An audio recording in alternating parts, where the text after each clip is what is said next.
hello everyone! Namiss nyo ba kami? Namiss nyo ba ang mainit na tsaa?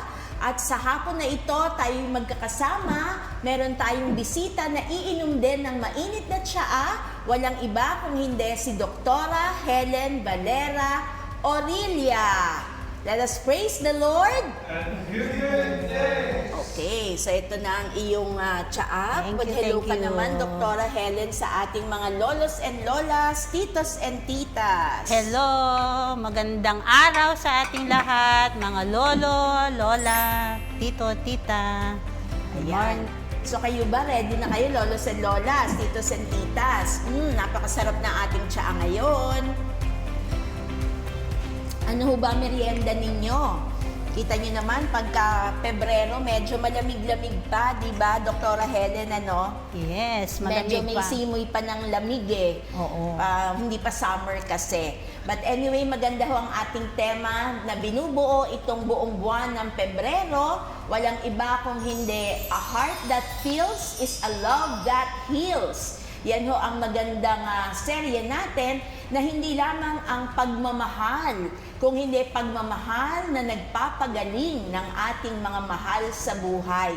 So, alam mo, Doktora Helen, maganda ho no, itong ating mga pinag-uusapan. Nung nakaraang episode natin ay isang family medicine, no? Isang doktor ng family medicine ang ating na-interview at nakasama sa ating kwentuhan. Ngayong hapon naman, ang kasama natin ay isang dentista. So, Doktora Helen, paano ba ang pag-uusapan natin ngayon ay sakit ng mga ngipin?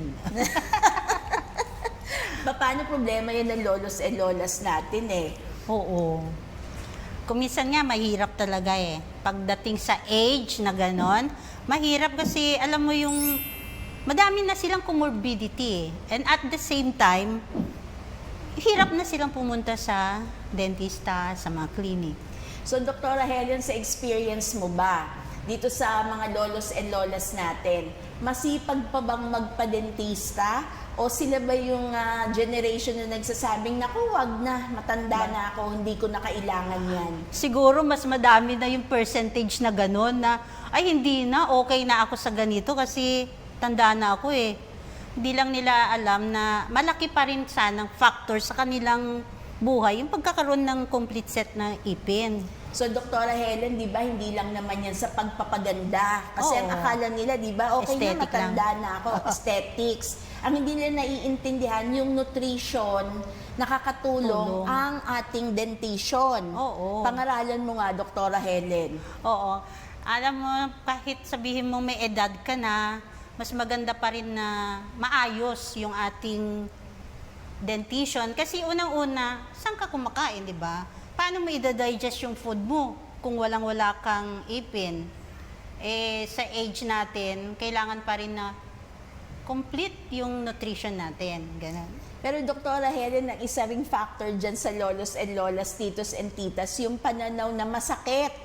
Yung pupunta lang sa'yo pag may masakit. Na. Eh, paano wala nang pag-asa yun? Bubunutin na lang yun ang bubunutin. Kasi masakit na pala. Oo.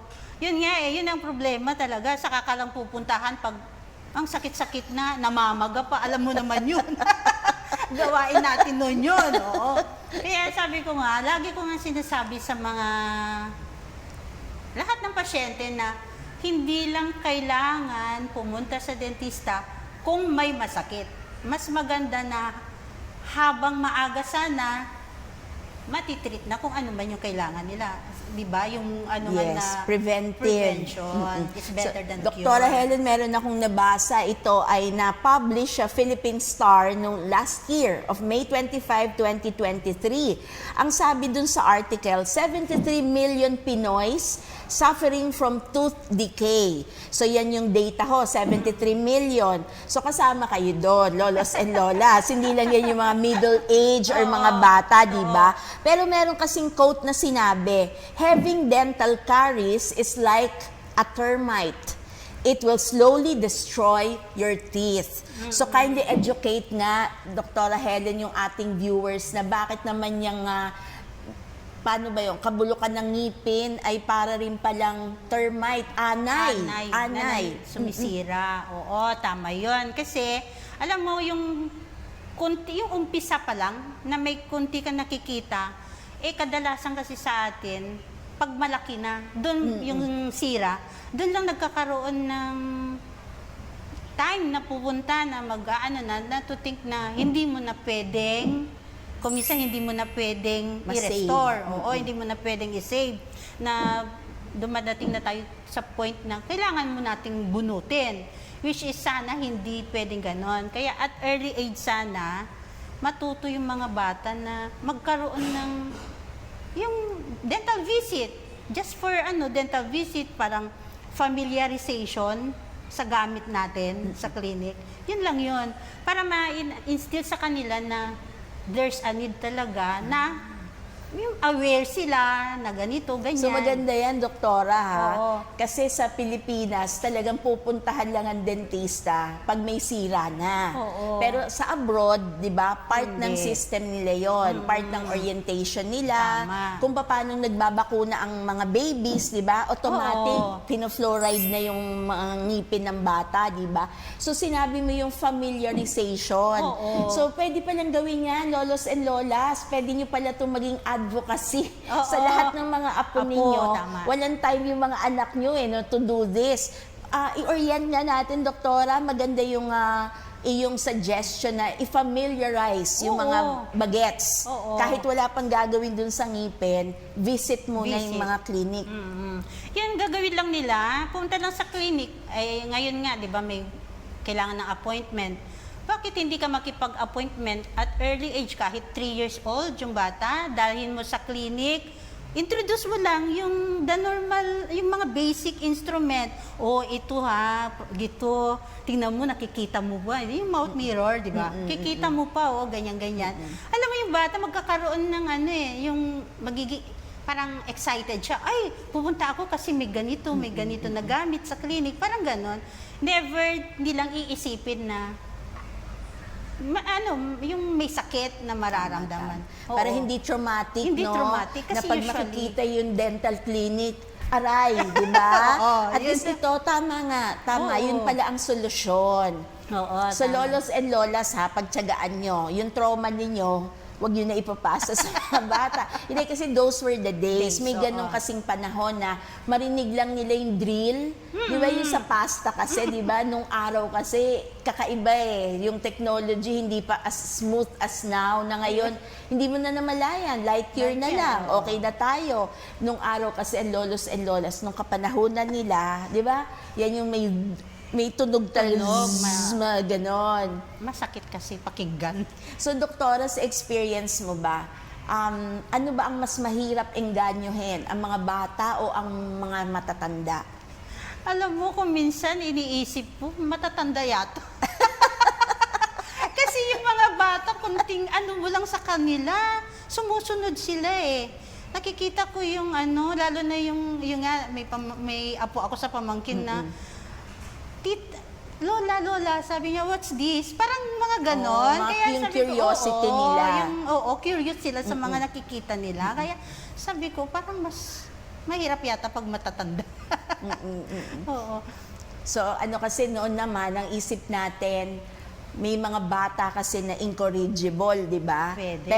Pero hindi na ganun ngayon. Hindi na yun ang norm natin ngayon. Parang mas open na ang mga bata. Kasi kahit naman yung mga toys nila ngayon, di ba? Pagpunta mo sa mall, meron talagang area, di ba? For their activities, for their parang play time nila. Oo. So, pwedeng ganun din ang tingin nila eh. Yung curious sila doon sa clinic na, ano ba yan? Di ba? Oo. Kasi may ganyan, may lights. Akala nila, FB lang yon, no? Nagva-vlog lang. Oo, Kaya, naiiba din talaga yung panahon. Pananaw, oo. So, doktora, maiba naman tayo. Anong naman ang nagtulak sa'yo para mapunta dito sa larangan na ito ng dental medicine? Actually, hindi ko to choice talaga. Hindi ko choice maging dentista. Pero, choice kasi ng tatay ko kasi frustrated dentist siya. Since youngest ako sa family, sabi niya, anak, hindi kailangan meron magtutuloy sa profession na hindi ko natupad, sabi niya. Kaya noon, actually, lalo na naghihirap na tayo noon doon sa mga clinical requirements. Gusto ko na give up noon. Dahil hindi madali. Hindi madali. Pero iniisip ko lang yung tatay ko eh. Oo. Na, sabi ko, kung hindi ko itutuloy ito, another frustration na naman. Ayoko tama. siyang i-frustrate. Parang sa generation mo, meron panibagong frustration. Oo. Kaya sabi niya, mag-enroll ka anak. Sabi niya gano'n. Sila na yun, kasi nung time naman sa atin nun medyo, tayo, kung ano yung sinasabi ng mga magulang, Yes. sumusunod tayo nun. Unlike ngayon na, yun kung ano yung gusto nilang course. Tama. Oo. Kaya ako, wala akong anak na dentista. Inayaan mo sila kung ano Oo, talaga yung gusto kasi ayaw nila eh. Pero given the chance, ano talaga yung dream mo? Kung hindi mo pinakinggan ng daddy mo? Gusto ko sana sa side ng ng accounting. Oh, numbers. Numbers. Kasi di ba may NCE tayo dati? Oo, yung panahon ho namin. Lolos and lolas, panahon nyo rin yun. Titos and titas. Mga apo nyo lang ang wala na NCEE. Oo, hindi ko So alam. doon, yun ba ang lumabas Lumalabas sa iyong... kasi na more on math yung akin. Gusto ko 4-year course, madali lang. Di ba, alam mo naman, dentistry, ang tagal Oo, natin oo, mag-aral. Kaya sabi ko noon, sana, may mga, ako na, ay sana, nag-ano na lang ako, ganyan-ganyan. Pero, pag naisip ko ang tatay ko, ay hindi pwedeng mag-give up. Ang sarap naman ng pakiramdam kung naririnig ka lang ngayon ng daddy mo, no? Oo, So let wala us praise the Lord. Kasi imagine, ang hirap makahanap ng anak na katulad ni Doktora Helen na talagang ang pinursu niya yung dream ng tatay niya. But of course, no regrets. No Kasi you regrets. realize that it is out of love. Yes. Diba? Kasi hindi mo yan kayang tapusin kung hindi out of love eh. Oo, tama. Sa totoo lang, sa unang taon pa lang, yak. Diba? Oo, alam mo naman yan eh. Of course. Pareho tayo, iba yung linya natin sa NCEE. Kung sa iyo ay finance, sa aking communications. Pero ang Diyos talaga ang nagdi-design kasi kung saan talaga tayo patungo. Pero nabanggit mo nga, ngayon dito sa iyong private practice, di ba? So nakikita mo ba na andun yung sense of mission mo? Kasi matagal-tagal ka na, nakailang taong ka na ba sa practice? Diba, 88 pa tayo graduate. Siguro mission kasi nag-work naman din ako sa DOH dati, doon sa province. Alam mo, ang work ng rural health dentist, kumbaga, mahirap din talaga. So ito ay sa Abra? Oo, yes. Sa Abra, okay. Nag-work ako doon na field work talaga. As a team, pupunta ka sa liblib na lugar, nasubukan ko lahat yun. Then, yung... Ano yan? Public service. So tama nga, ang mission nyo, ang sense of mission, iba dun sa church kasi, di ba? Pero ito as a public servant. Kasi field talaga, field work. Samantalang sa private practice, nakaupo ka lang sa clinic mo by appointment ng mga pasyente. Naka-aircon ka. Yes. Pero ito, nasubukan mo talaga na baybayin Maglalakad ang ka. mga liblib na lugar, mga barangay. Oo, yung sasakay ka nga ng raft. Ang tawag doon yung raft, yung kawayan na pinagdugto-dugto. Talaga? Oo, tatawid kami ng ilog. Tapos, madadatnan mo doon, ang dami-daming tao. Tapos, ang dental chair mo, as in, upuan lang.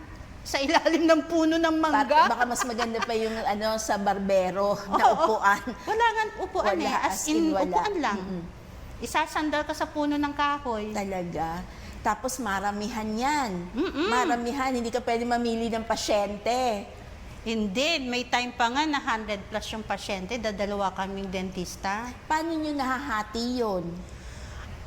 Siguro, ito na rin yung pumapasok, yung sinasabi nilang time management. Kailangan mong anuhin yung mga pasyente kasi ang dami talaga, lalo na pag alam nila na libre, hindi mo makontrol ang mga Tsaka tao. sabi mo nga, parang yun lang yung chance nila eh, no?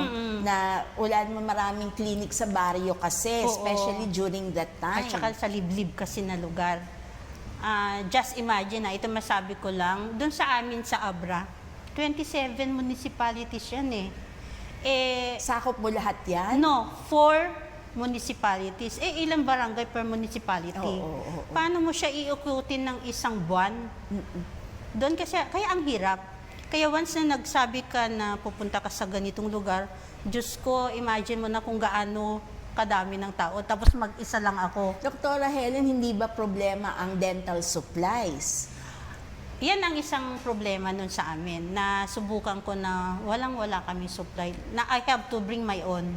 Talaga? Oo. Wow, katawan niya na, expertise na niya, effort na niya, pawis na niya, pati dental supply pa, sa'yo pa rin. Ano naman? Pero gobyerno tayo. Hindi, binibigay naman nila, parang yung kabayaran naman, parang binabayaran nila yung mismong ano mo. Kasi kung hindi ka magdala ng gamit, anong gagawin mo? Oo, tama. Binabayaran naman nila, pero sana hindi ganon. Pero Doktora Helen, yun yung para maintindihan din ng mga viewers natin. Yun ang kaibahan ng doktor at saka ng dentista. Ang doktor, pwede ka ma-diagnose True. ganito. Diba? Usap, pag malalim, papalab test ka talaga. Pero kahit pa paano, may consultation, pwede. Pero sa dentista, hindi pwedeng consultation. lang. Nga ka talaga. At sa kada nga nyo, pumapata ka method ng dental supply. Kasi hindi naiintindihan ng tao di ba? Kada pasyente, pag niya, yung complete set mo, Magbabago. papalitan mo lahat yon, babaguhin mo lahat yon.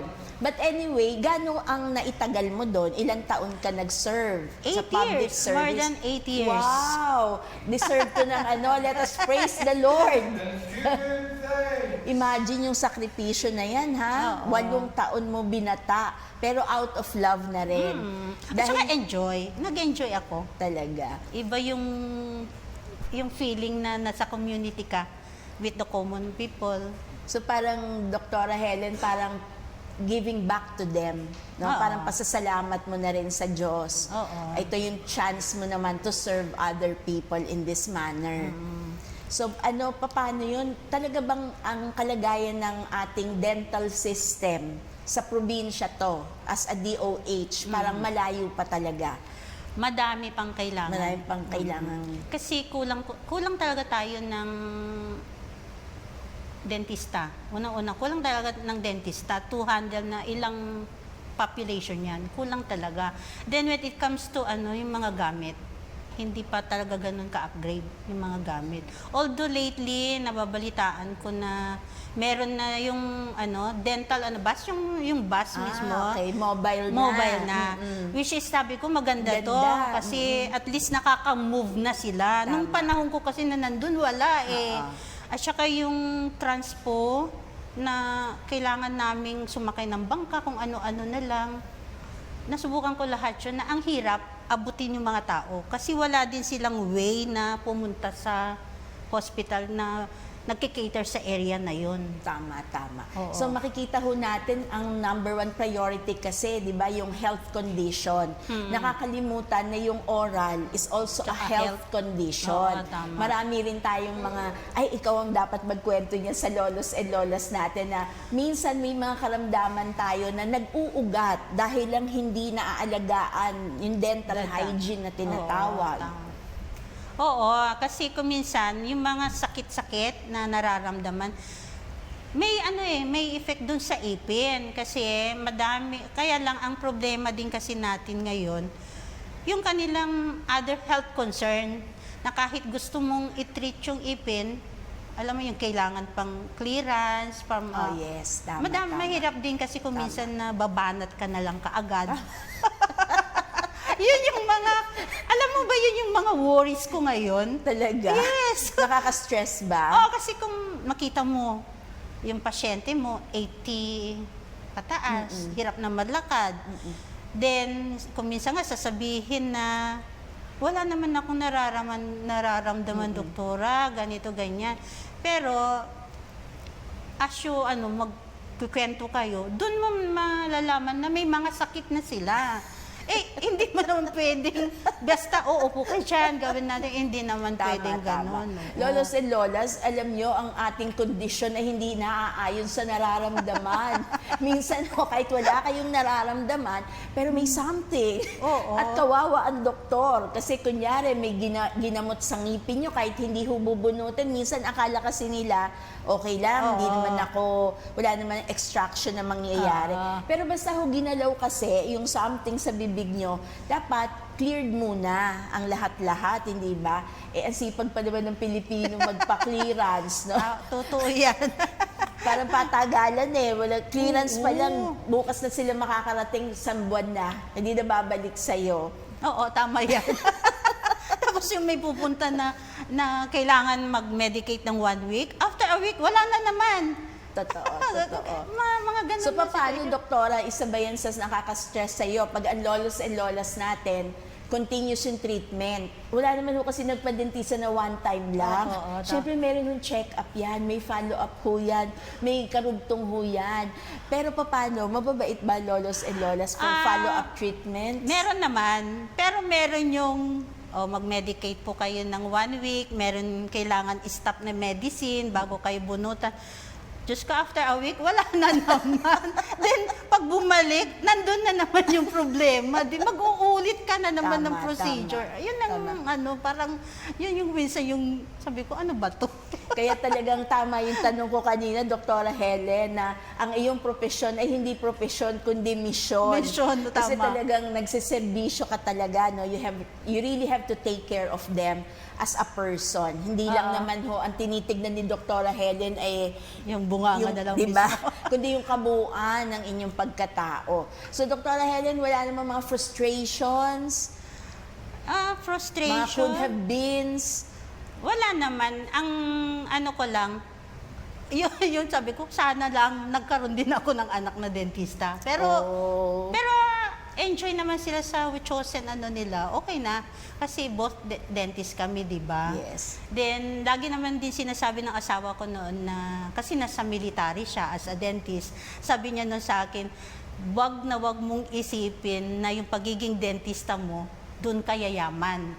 Sabi niya gano'n. Alam mo, yun yung lagi niyang ano, mission yan. Kasi ang concern mo dyan is the health of the, ano Wow, sabi. Yun ganda. lagi niyang sinasabi Gandang sa pananaw akin. yan. Oo, yun ang pananaw niya na hindi ka yayaman dyan. Parang yun yung mga pananaw niya sa Yes, buhay. yes. Kaya, which is true naman. So, tama naman, may panghihinayang din. Kasi imagine, mag-asawa kayong dentista, di ba, pwedeng-pwede nyo i-turn over yung buong clinic. Kasi alam mo, yung pinamamana talaga yung mga instruments namin. Hindi disposable yun. Ini-investan talaga yun. Di ba, yun ang mga dreams natin, no, na kanino mo papamana. Di ba, to turn over mo.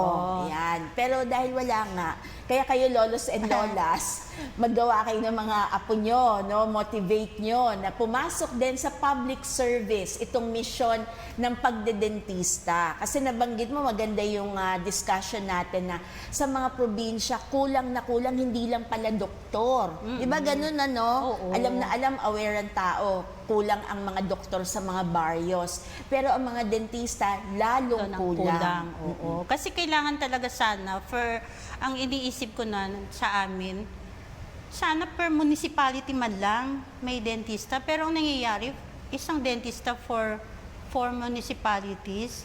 Ang isang municipality, mga ilang barangays yan? Kuminsan, hindi na ako familiar doon sa record ko. Pero more than 10 barangays. So, ang dami nun. Oo. Kaya yung time ko nun, hindi ko maikot talaga. Nahihirapan akong ikutin. Then, may time pa na magre-report ako sa provincial. Kasi provincially paid kami eh. Yan yung time na local devolved na mga units. Kailangan mo mag-report sa, every Monday, magre-report ka sa sa provincial hospital. Then, yung mga next days mo, kailangan mo na hati-hatiin yung oras mo sa mga liblib na So, Doktora Helen, hindi lang ito sa mga liblib na lugar. Paano naman yung condition ng mga school children natin sa mga public schools? Meron naman tayong mga school dentist. Pero ang maganda kasi noon, may program ang DOH na kinikater nila yung mga school children. Eh, syempre kami... So, separate yan. pero jive kami sa mga school dentist kasi paano mo kukunin yung mga school children? Eh, ang community mo, ang age, bracket, iba-iba. Oo, Kung tama. ang kailangan mo, yung mga school children from grade 1 to grade 6, kailangan na school ang setup. Kaya pumupunta din kami sa school. Nakikipagtulungan kami sa DepEd. Kasi may mga school dentist din nila.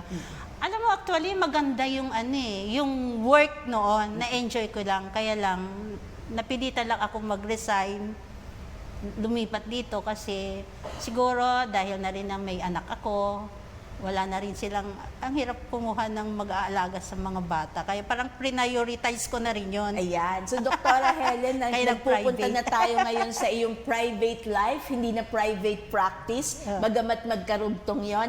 Sana sa susunod na Lunes ay maanyayahan ka muli namin Yes. para mapagkwentuhan din natin dahil nakakatuwa na ang husband mo ay the same profession.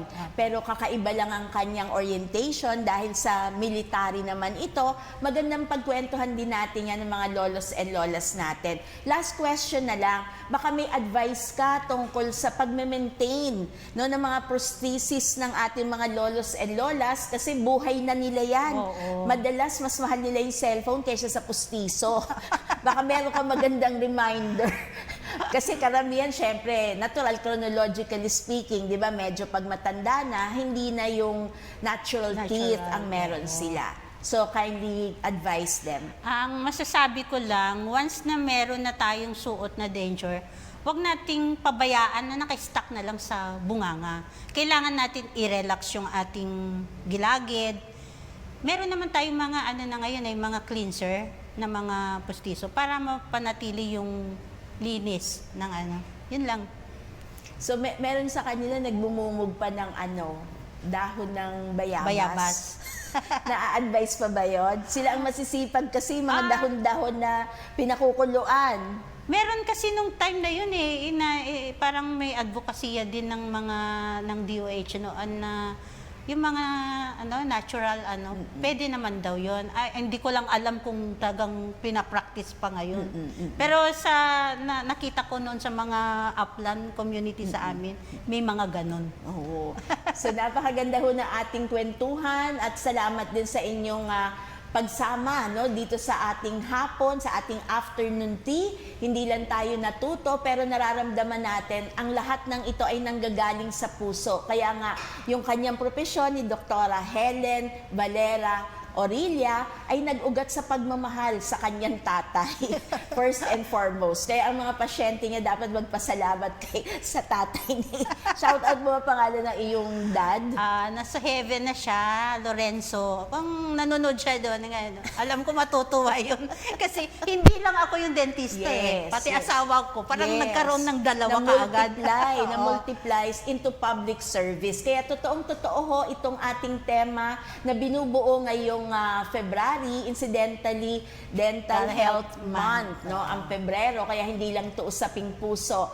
Pero ang sabi nga, a heart that feels is a love that heals. So, nag-promise si Doktora, babalik siya sa susunod na Lunes. So, huwag kayong mawawala. We will see you again next time. Pero ngayon ay magko-closing prayer si Doktora. Heavenly Father, dear God, I express my gratitude for the gift of life and good health. I pray for all those who need to undergo dental work. May they feel your touch in the hands of their dentists. I humbly ask that you give all patients and doctors your strength and courage to help them face any challenges that may arise during the dental process. Amen. Let us praise the Lord. And give it We'll see you again. Salamat. Ito ang inyong programang 20% para sa mga seniors. Bye-bye!